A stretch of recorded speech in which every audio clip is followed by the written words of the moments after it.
Over 3,000 years ago, the Mediterranean was the center of the known world. But in a historical blink of an eye, it all burned. This wasn't a slow decline.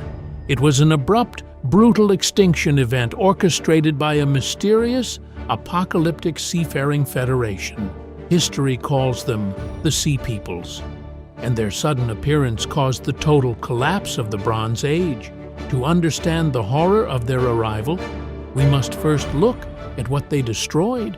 By 1200 BC, humanity was thriving in a golden era of globalism. 4 great superpowers ruled the earth: the Egyptians, the Mycenaeans, the Hittites, and the Assyrians. They were connected by intricate trade networks and complex treaties. They thought their empires would last until the end of time. They were wrong. The first omens of the Bronze Age collapse were not armies, but nature itself. A mega drought swept across the Mediterranean, causing widespread famine. Desperation breeds chaos. Populations began to migrate, abandoning once great cities. But out of this chaos, a greater terror was born. The horizon was suddenly black with ships. This massive mystery federation had arrived. They didn't come to conquer and rule. They came to destroy and take. No one knew what language they spoke. No one knew exactly where they came from. They were an apocalyptic force that struck without warning. They were known by many names: the Peliset, the Checker, the Sheridan. Collectively, they formed an unstoppable tide of violence. First to fall was the mighty Mycenaean civilization in Greece. Palaces that had stood for centuries were burned to ash in a matter of days. Next in their path was the wealthy kingdom of Ugarit on the Syrian coast. The king of Ugarit wrote desperate letters pleading for military aid. "The enemy ships are here," he wrote. "My towns are burned." But the letters were never sent. The city fell before the messenger could leave. Ugarit was wiped from the face of the earth, its ruins buried under a layer of ash. The Sea Peoples then turned their sights inland, toward the impenetrable Hittite Empire. The Hittites were masters of chariot warfare, boasting the most feared army in the region. But chariots are useless against an enemy that strikes from the sea and burns everything in its path. The Hittite capital of Hattusa, a fortress deemed unconquerable, was completely abandoned and burned. The collapse was absolute. A sprawling empire that had ruled for centuries simply ceased to exist. Now, only one superpower remained to face the apocalyptic federation: the mighty kingdom of Egypt. Ramesses III knew they were coming. He had seen the refugees, he had heard the warnings, he mobilized every able-bodied man, transforming the shores of the Nile Delta into a massive fortress. "I organized my frontier," Ramesses recorded, "a wall of metal upon the shore." He didn't just plan a land defense, he set a deadly trap in the water. The Sea Peoples sailed directly into the mouths of the Nile, expecting another easy slaughter. But as they entered the delta, the wind died, and their heavy ships were trapped in the shallows. Then Ramesses sprang his trap. From the shores, Egyptian archers unleashed a black cloud of arrows, raining death upon the trapped ships.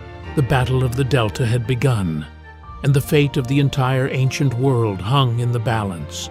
The Egyptian forces fought with the desperation of a people making their last stand against the apocalyptic seafaring federation.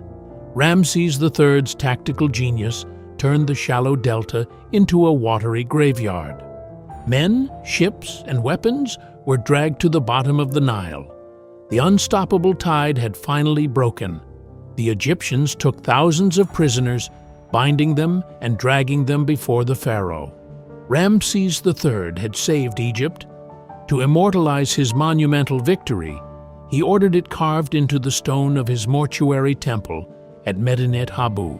These inscriptions are the most detailed records we have of the Sea Peoples, but they are written by the victors. While Egypt survived the invasion, it was a Pyrrhic victory. The empire was bled dry. The treasury was empty. Trade routes had been obliterated. The interconnected Bronze Age world was dead. Egypt would never again reach the heights of its former glory. It slowly fractured, slipping into a deep decline. The rest of the Mediterranean fared even worse. The sudden appearance of this seafaring federation caused a total Bronze Age collapse. Humanity plunged into what historians call the Greek Dark Ages, a period of survival, starvation, and regression. The grand palaces were abandoned. Monumental architecture ceased entirely. But the most terrifying loss was the loss of memory itself. In Greece, the written language known as Linear B completely vanished. For centuries, people forgot how to read and write. The survivors lived among the colossal ruins of their ancestors, believing they must have been built by gods or giants. So, who exactly were the Sea Peoples? Where did this apocalyptic federation come from? Modern archaeology has spent over a century trying to piece together the clues left behind in the ashes. They weren't a single nation. They were a loose federation of desperate tribes on the move. The group the Egyptians called the Shurden, known for their horned helmets, are believed by many to be from Sardinia. The Shekelesh may have originated from Sicily, pushed out of their homeland by famine or conflict. But the most famous of these tribes were the Peliset. After being defeated by Ramesses III, the Peliset were permitted to settle along the southern coast of Canaan. Over time, their name evolved. The Peliset became known in the Bible as the Philistines. The Sea Peoples weren't just raiders. They were climate refugees, bringing their families, livestock, and cultures with them on their ships. They were fleeing a systemic collapse that had already begun in their own homelands. Historians now believe the Bronze Age collapse was a systems collapse. It was an ancient apocalypse caused by a perfect storm of disasters. A series of massive earthquakes rocked the Mediterranean, known as an earthquake storm, lasting for decades. At the exact same time, a centuries-long drought devastated agriculture, leading to mass starvation. Hungry populations rebelled against the ruling elite, burning their own palaces from the inside out. The Sea Peoples were the final, fatal blow to a world that was already dying. They were the hammer that shattered the weakened glass of the Bronze Age empires. From this absolute destruction, however, a new world was eventually forced to evolve. Without the monopoly of the great empires, smaller nations were finally able to rise. The Phoenicians took to the seas, spreading a revolutionary new invention, the phonetic alphabet. Bronze, which required rare tin from faraway lands, was abandoned. Humanity discovered a new, stronger metal that could be found everywhere. The Iron Age had begun. Out of the ashes of the Bronze Age collapse, the foundations of classical Greece, Rome, and the modern world were laid.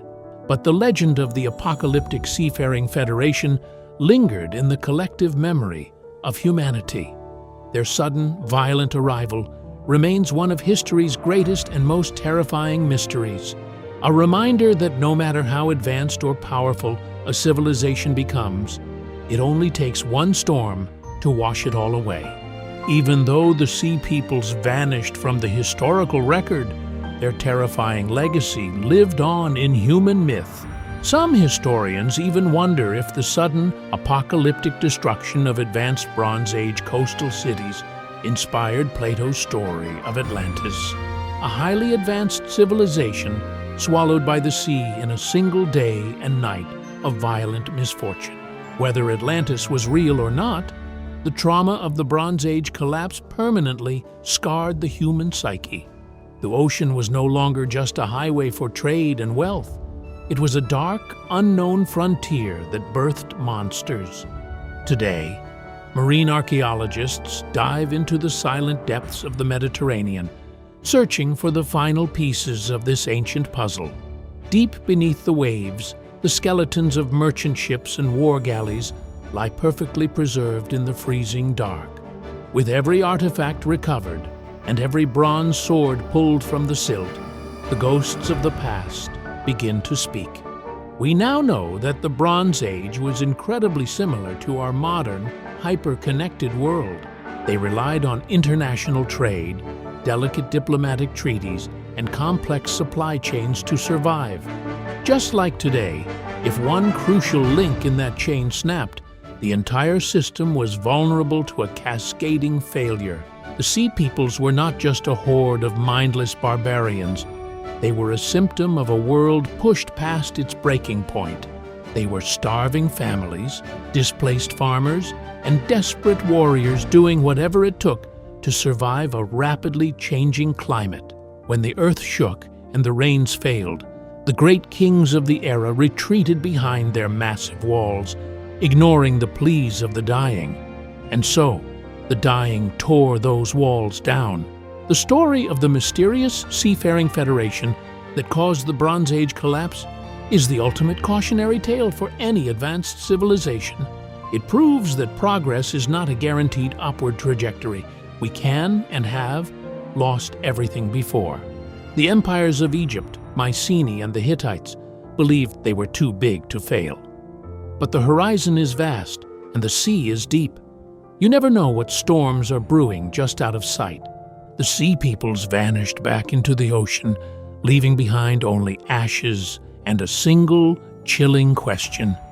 When will the next tide come